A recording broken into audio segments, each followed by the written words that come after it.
Bom dia, sétimo ano. Hoje é sexta-feira, né? Dia 27. Nós encerramos na aula passada o conteúdo da unidade 3 e eu estava certa de que estávamos encerrando a unidade 4. Nós temos mais 2 semanas de aula só. Então, na realidade, mais 2? Não, mais uma. Então, nós vamos... porque hoje é 27, né? Segunda-feira já é 30. Mais uma semana. Nós vamos ter que fazer em uma semana, nós vamos fazer a unidade 4. Então, nós vamos fazer a unidade 4, na realidade, em 3 aulas. Porque uma aula nós vamos deixar para corrigir tanto a atividade da unidade 3, essa que eu vou passar agora, como a unidade 4. Então, a unidade 3, as atividades começam na página 333 e vai até 335. Vocês vão fazer essa atividade e vão mandar para mim até a próxima aula de vocês, que vai ser na próxima quarta-feira. Então, vocês têm até terça para poder entregar, tá? E nós vamos começar hoje a unidade 4, porque senão nós não vamos conseguir terminar o conteúdo. E dia 7 começa a avaliação. Então, a unidade 4, pessoal, ele está falando, essa unidade 4 aqui é só uma revisão do que vocês já viram, já tem tudo que vocês viram já no 6º ano. Quantidade de água no planeta, formação das rochas, tudo vocês já viram lá no 6º ano, tá? É só uma revisão do 6º ano, realmente, tá? Formação e conservação do solo. Ele diz lá, pessoal, página 336, ele fala lá. Em regiões da Terra sujeitas a riscos climáticos ou a terremotos e vulcanismos, a água subterrânea é uma reserva estratégica, uma vez que é menos vulnerável aos eventos catastróficos que atingem as populações. Outros aspectos importantes desempenhados pela água subterrânea é a sua descarga em cursos de água superficial, como rios e lagos, o que permite a sua manutenção durante a época de seca. A descarga em cursos de água pode chegar à vazão de um rio durante certas épocas do ano, permitindo a utilização desses recursos superficial para as mais diversas finalidades, incluindo a captação para o abastecimento ou para diluição do esgoto não tratado lançado pelas cidades. O mesmo mecanismo também garante a manutenção de áreas alagadiças, como brejos, pântanos, mangues e restingas, importantes para o equilíbrio dos ecossistemas. Tá? Então, ele está falando aí da água do planeta. Nós sabemos, né, que a água existente no nosso planeta, ela está presente aonde? Nos rios, nos mares, lagos, na atmosfera, né, no nosso corpo, né? E essa água ela pode se encontrar no estado sólido, líquido ou então gasoso, né, que é o vapor d'água. Nós já falamos sobre isso, né? Por isso que eu falei que essa unidade 4 aqui é somente uma revisão mesmo. Então, a maior parte de água que existe no planeta Terra é água salgada, né? E essa água salgada está presente aonde? Nos oceanos, né? Existe também uma parte de água que é saloba, que ela está presente nos manguezais, lá no Nordeste, tem bastante, né? Todo manguezal tem a água saloba, tá? que é água saloba? Água saloba é aquela água que ela possui uma pequena quantidade de sal, tá?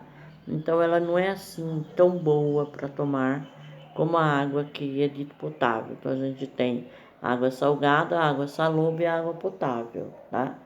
Então a água saloba ela fica entre a água potável e a água salgada, tá? Nas regiões do Nordeste, a maioria das cidades tem água saloba, recebem água saloba, tá? Nós sabemos que a maior parte de água doce também que existe no planeta, ela está nas geleiras, né? Estão nas geleiras na forma sólida, né? Tem uma outra parte que ele é um pouquinho menor, que está subterrânea, que são considerados os aquíferos, né? E a quantidade de água doce que a gente tem é muito pequena, né? Ela está distribuída, a água doce está distribuída nos rios e nos lagos, tá? Então, essa é mais ou menos isso, a quantidade de água, né? Aí nós temos aí, então, as águas continentais, ou seja, estão distribuídas, nessas águas continentais, estão distribuídas nos rios, nos lagos, nas geleiras, tá? E aí tem lá, ele faz aí na página 337, a distribuição de água, né, dos rios, as características e exemplos dos rios, dos lagos e das geleiras, tá? Em relação à água doce, pessoal, se nós formos comparar a água doce, né, que é dita a água potável, né, em relação à água saloba, nem em relação, vamos deixar a água saloba do lado, já incluindo água saloba nisso, a água doce e a água salgada, a proporção seria para cada balde de 20 litros, pessoal, uma gota, para cada balde de 20 litros de água salgada, tem uma gota de água doce. Então, veja aí a diferença, né? A diferença. Por isso, todo esse problema que nós temos de abastecimento de água, temos locais que já existe, né, o controle do abastecimento das cidades, né? Então, vamos ver aí o que ele está falando. Água do planeta. A água está presente nos rios, mares, lagos, solos, na atmosfera e nos corpos dos seres vivos. Além da forma líquida, a mais comum no ambiente, a água pode ser encontrada nas formas sólida e vapor. A maior parte da água da Terra é salgada e está presente principalmente nos mares e nos oceanos. Uma parte muito pequena é salobra e pode ser encontrada nos manguezais, por exemplo. A maior parte da água doce do planeta está concentrada nas geleiras, na forma sólida. Outra parte menor encontra-se em reservatórios subterrâneos denominados aquíferos. A quantidade de água doce disponível é muito pequena e está distribuída em rios e lagos. Aí, ao lado, ele está falando que é aquífero, nós já estudamos isso, mas vamos lá, olha lá. Formação geológica subterrâneas capazes de armazenar água, formando imensos lagos ou subsolo. Imensos lagos no subsolo. Águas continentais. De toda a água que existe no nosso planeta, somente uma pequena parcela está presente em regiões continentais. Essas águas estão distribuídas principalmente em rios, lagos e geleiras, conforme é mostrado no quadro a seguir. Então, vamos lá. Rios. As características lá. Os rios são formados principalmente pela água da chuva, que se infiltra no subsolo. Quando o volume dessa água aumenta e chega à superfície do solo, surgem as nascentes dos rios. Existem dois tipos de rio: o perene,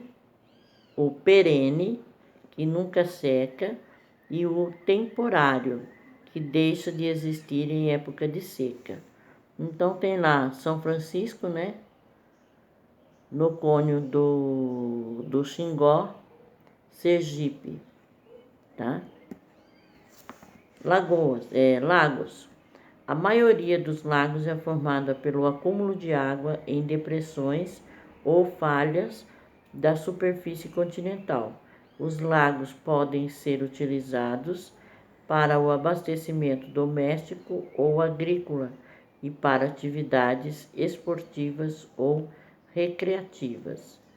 Então, tem a foto lá do Lago do Parque Rio Negro, em Gramado, Rio Grande do Sul. Tá? Muito bonito, né? Esse lago. Geleiras. As geleiras são enormes massas de gelo que permanecem congeladas ao longo dos anos. A neve acumulada nessas regiões é comprimida até se transformar em gelo. Então tem lá geleira na Antártida. Tá?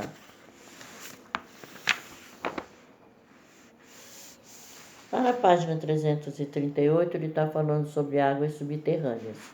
Então, nós já vimos, né, a água subterrânea, toda a água da chuva, de rios, né, é considerada água subterrânea. Toda a água da chuva, de rios, que se infiltra, né, abaixo da superfície do solo. Isso daí é água subterrânea, né? Ou seja, ela vai se infiltrar nos espaços entre as rochas, tá?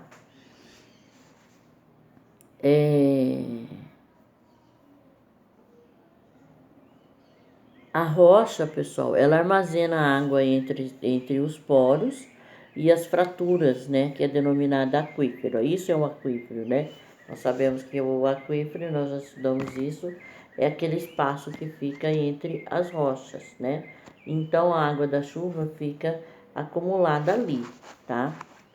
E essa água aí, quando a água de um aquífero ela vem para a superfície do solo, ela forma o que nós chamamos de nascente, né? E aí pode originar rios e lagos. Então, quando a pessoa fala lá, é tal local, vou pegar água lá de uma mina, tal. Na verdade, essa mina aí que eles falam, popularmente chamada de mina, pessoal, é isso, é um aquífero, tá? Ele pode se transformar num rio, num lago? Pode. Ele pode dali dar origem a um rio, um lago, se ele for aumentando a quantidade, né? E isso daí aparece como?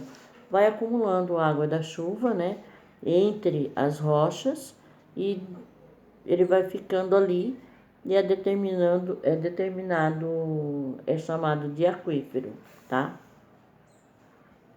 E pode sim, com o passar do tempo, pode se formar um rio, ou se não conseguir formar um rio, mas pode ser um lago, tá? Com menos tempo, pode ser formado. E essa água aí dos aquíferos, elas também fazem parte do ciclo hidrológico, tá? Elas alimentam os rios, lagos, oceanos, voltam para a superfície, evapora, e aí se precipitam, né? Ou seja, sobe, né? Forma as nuvens e volta como chuva, tá? Que vai abastecer novamente aquele aquífero. Então, a água, os aquíferos, as águas subterrâneas também fazem parte do ciclo da água, tá? Essas águas subterrâneas, pessoal, elas não são inesgotáveis, tá? Não é porque a água é subterrânea que ela não vai acabar. Pode acabar sim, tá? E existem dois tipos de aquíferos. Existem aqueles que são livres, né? Que são chamados de aquíferos livres ou freáticos, e os confinados. Aqui tem um lençol freático. Aqui na nossa cidade dizem, né, que lá onde funciona o lixão é um lençol freático. Eu não sei se realmente é ou não. Desde que eu cheguei nessa cidade eu ouço dizer isso, que ali no lixão é um lençol freático. Se for, ele já está contaminado, né, pessoal? Com certeza esse lençol freático já está contaminado. Tá, então existem esses dois tipos de aquífero, né? Os aquíferos freáticos e os confinados. Os aquíferos livres, eles são mais comuns, né? Porque eles são mais explorados, né? Que a população faz o quê? Poços, né? Por isso que cava onde tem esses aquíferos livres, eles são mais mais próximos à superfície e as pessoas podem cavar poços e utiliza aquela água. Isso normalmente em sítio e tal, acontece isso. E tem os aquíferos confinados, que são reservas de água de nível muito profundos, né? Bem mais profundos do subsolo, tá? Essas águas ficam ali entre duas camadas de rocha, tá? Então, vamos ver o que ele está falando ali sobre águas subterrâneas. Olha lá. Toda a água de chuva e de rios que se infiltra abaixo da superfície do solo, nos espaços entre as rochas, como poros e fraturas, é denominada água subterrânea. Por sua vez, a rocha que apresenta a propriedade de armazenar água entre seus poros e suas fraturas é denominada aquífero. Quando a água de um aquífero aflora a superfície do solo, ou seja, vem para a superfície, forma-se uma nascente que pode originar rios e lagos. As águas subterrâneas fazem parte do ciclo hidrológico e não estão confinadas eternamente no subsolo. Elas fluem, alimentam os rios, lagos e oceanos, voltam à superfície, evaporam e precipitam-se em forma de chuvas, que abastecerão novamente os aquíferos. Também estão relacionados ao desenvolvimento econômico e social de muitas regiões. Apesar de abundantes, as águas subterrâneas não são inesgotáveis e seu uso sem uma gestão consciente pode trazer problemas a curto e médio prazo. A utilização excessiva desse recurso em alguns locais resultou no esgotamento de aquíferos e no afundamento dos solos que se situavam sobre eles. Existem dois tipos de aquíferos, os livres ou freáticos e os confinados.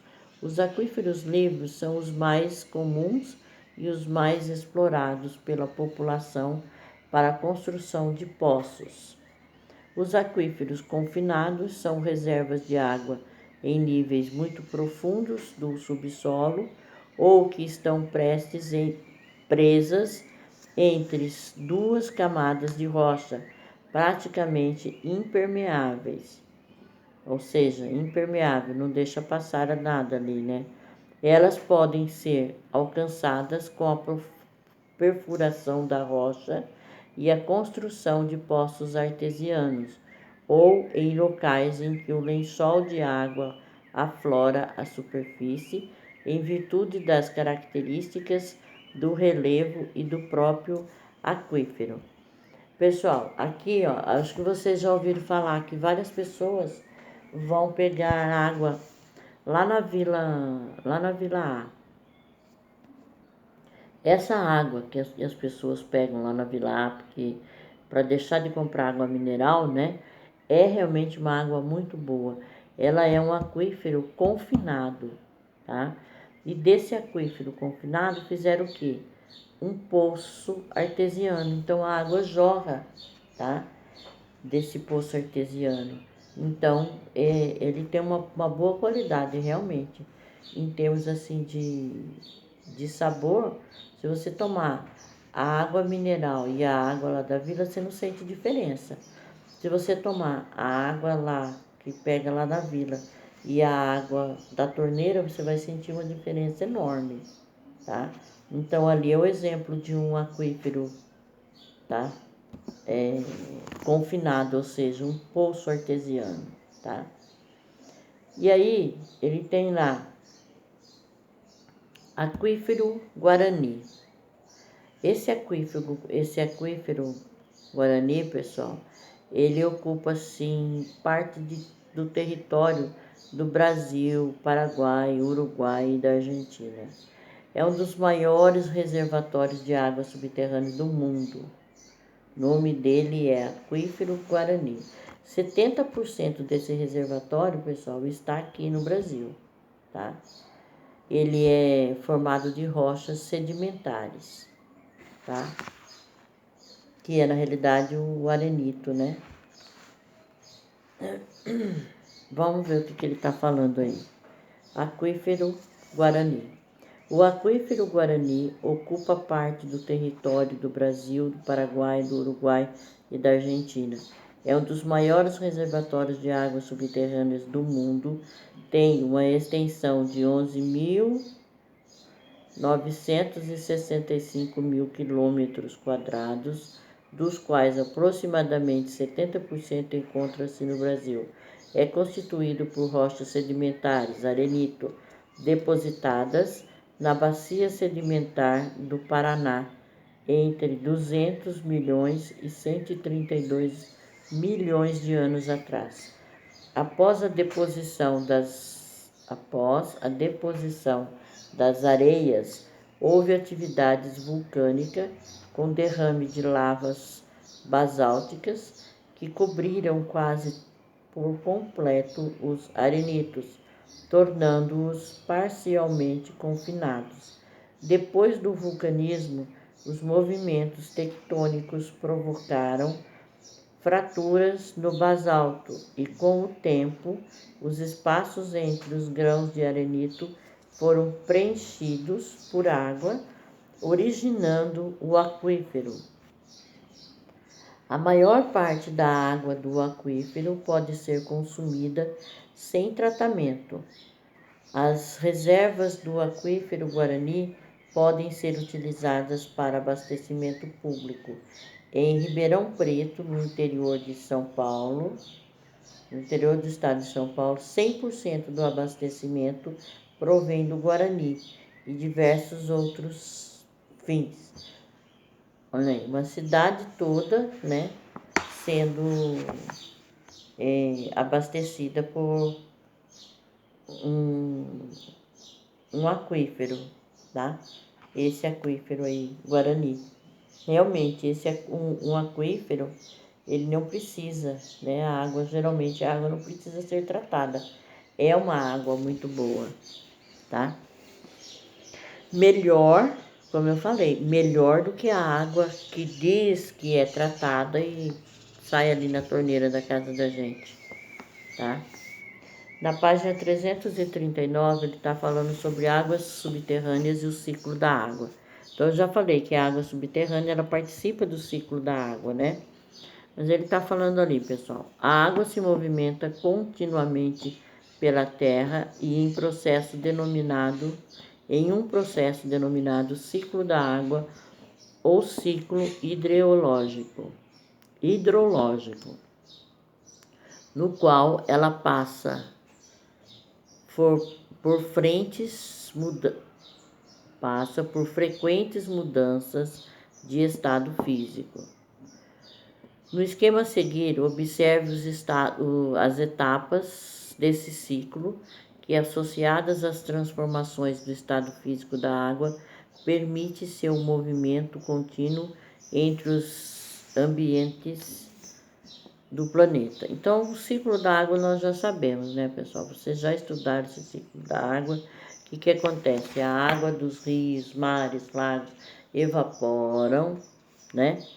Com as temperaturas altas, ela evapora, sobe para a atmosfera, forma as nuvens. Quando essas nuvens ficam muito pesadas e entram em choque com uma temperatura alta, o que acontece? Essa água volta novamente em termos de chuva, tá? E aí o que vai acontecer? Essa chuva vai abastecer de novo os rios, os lagos, os aquíferos, porque ela vai penetrar lá no solo e isso vai manter os aquíferos, tá? E aí tudo novamente. A água desse rio, ele evapora de novo e sobe, aí condensa lá em cima, a nuvem fica pesada e derrama toda aquela água novamente em forma de chuva. Esse é o ciclo hidrológico, tá? Então ele está dizendo lá as etapas, tá? Do ciclo da água. Precipitação. Quando as gotas de água se aglomeram na atmosfera, a água se precipita em forma de chuva. Caso a temperatura seja muito baixa, as gotas podem congelar e cair em forma de granizo, cristais de gelo. Em locais muito frios e secos, os cristais de gelo originam a neve. Escoamento superficial. Parte da água que cai sobre a superfície terrestre evapora e outra parte escoa, abastecendo os reservatórios naturais, como rios, lagos e oceanos. O derretimento das geleiras também alimenta esses reservatórios. Infiltração. Parte da água que escoa infiltra-se e fica retida na camada mais superficial, o solo, ou acumula-se nas camadas mais profundas, formando o sistema de águas subterrâneas. Dessa forma, origina-se os depósitos denominados aquíferos, que também abastecem lagos e rios. Evaporação. A ação dos raios solares e dos ventos faz a água evaporar, ou seja, passar do estado líquido para o estado gasoso. Nesse estado, a água se mistura com gases da atmosfera. Evapotranspiração. Parte da água das plantas e dos animais sai de seus corpos com a transpiração. Ao evaporar-se, é devolvida para a atmosfera em forma de gás. E aí nós temos lá a origem da água no planeta, como que se formou a água no planeta, solo e planeta. Vamos ver aqui, pessoal. Tem muita coisa ainda pra gente ver, hein? Nós temos que fazer esse resto aqui em 2 aulas. Vamos dividir isso daqui em 2 aulas da próxima semana, né? A origem da... 2 aulas. Até pra gente ver nessa aula ainda essa origem da água na Terra. Então, existem 2 teorias para essa origem. Vamos ver lá, pessoal. Ainda tem um tempinho, dá para ler isso daí, essa origem. Como que se formou a água na Terra. Existem aqui, acho que está falando de 3 teorias. Como a água se originou no nosso planeta, de onde veio a água que existe hoje na Terra? Para responder a essas questões, é necessário perceber que a formação do planeta ocorreu com temperaturas elevadas, choques de asteroides e erupções vulcânicas. Essa dinâmica foi o ponto de partida para o desenvolvimento da Terra como a conhecemos hoje. Os rios, lagos e oceanos se formam lentamente no planeta no decorrer de milhões de anos. Se formaram. Pesquisas científicas indicam que parte da água existente na Terra chegou até o planeta por meio de asteroides e cometas. Essa ideia é apoiada por outras descobertas como imagens do cometa Halley, realizadas pela nave Giotto, indicando que os cometas são constituídos de pó de rochas, compostos ricos em hidrogênio e carbono e de gelo. Essas substâncias foram incorporadas ao planeta durante a sua formação. Em contato com a superfície quente da Terra, a água sólida passou para a forma de vapor quase que imediatamente. O vapor de água que se formava era resfriado nas camadas mais altas da atmosfera e se condensava, precipitando-se. Esse processo durou milhões de anos até que a superfície da Terra finalmente se resfriou. A água então acumulou-se em lugares mais baixos, em estado líquido, dando origem aos primeiros oceanos primitivos. Existem outras teorias que explicam a origem da água na Terra. Uma delas considera que, durante a formação do planeta, cada pedaço que se juntava continha uma quantidade de água. Outra defende que a luz do Sol consegue quebrar algumas substâncias que, ao se rearranjarem quimicamente, podem formar água. Então aí, pessoal, são teorias, né? Não tem nada assim que confirme, tá? Mas é essa teoria aí, olha lá, ó. Cometa em céu estrelado, imagem da NASA. Aqui é a foto do cometa Halley.